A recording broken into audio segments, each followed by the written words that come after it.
can't believe I missed out on the free food. That fourth floor feeding station was a madhouse. It's like something Morgan Freeman would have narrated. Yeah, that's what happens when there's leftover mows. Hey, y'all know if we got any TBLs this week?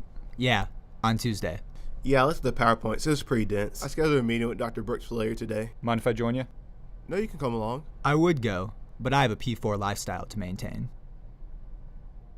Thanks, Dr. Brooks. That was really helpful. Yeah, thank you. Sure, no problem. Just remember, T4 from which the milk shall pour.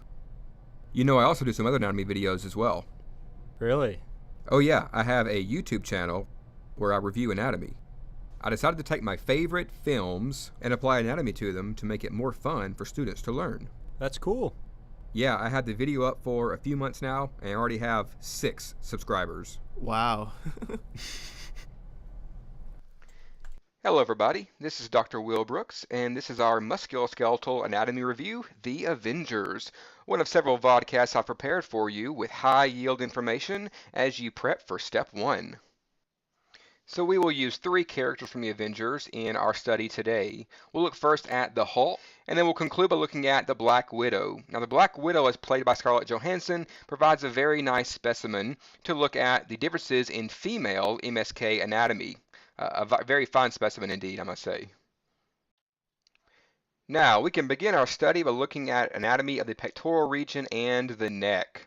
The Hulk has a very large deltoid muscle. We can see the anterior delt sitting right here. We also have the middle delt sitting right here.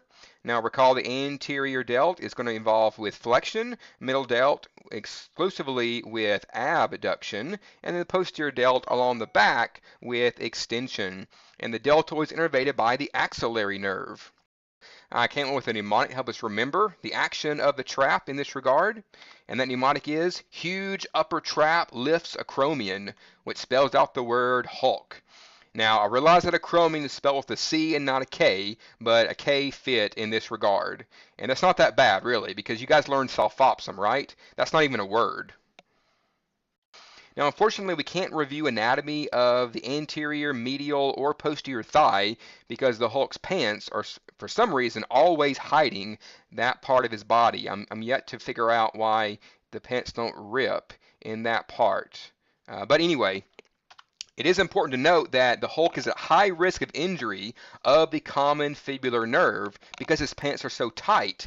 And recall, the common fibular nerve passes right there on the superficial side of the lateral knee. And so his pants are going to injure that nerve pretty commonly because they're so tight right there. Here we see depicted for us the battle between Aragorn and Lurtz.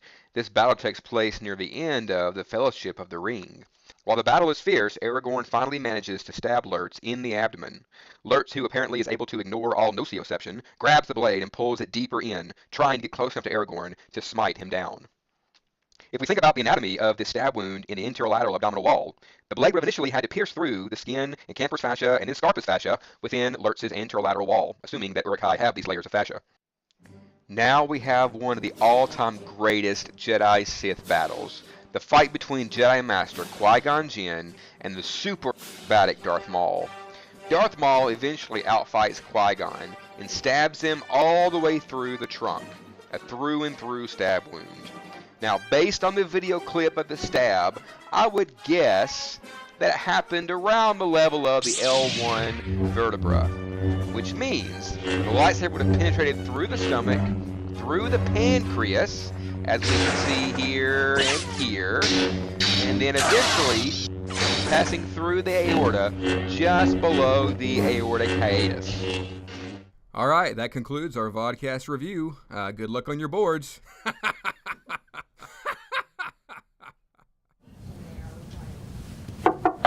Hey, Dr. Zarin. Hey. Hey, have you seen Dr. Brooks's new anatomy YouTube videos? Yeah, I've seen his movie videos. They're okay, but they could use some embryology.